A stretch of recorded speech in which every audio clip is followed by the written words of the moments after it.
ఇదిగో friends Chinchinada railway bridge construct చేయడం ready. మొన్న తీసాను కదా ఫ్రెండ్స్, ఇంకా వర్క్ స్పీడ్గా అవుతుంది ఫ్రెండ్స్.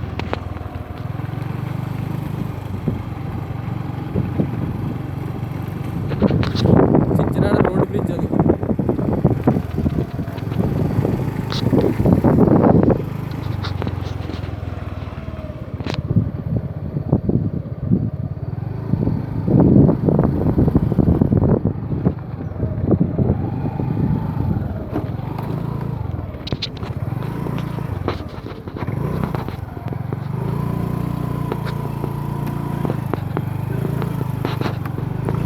ఇదిగోండి ఫ్రెండ్ మెటీరియల్స్ అంతా సిద్ధం చేస్తున్నారు.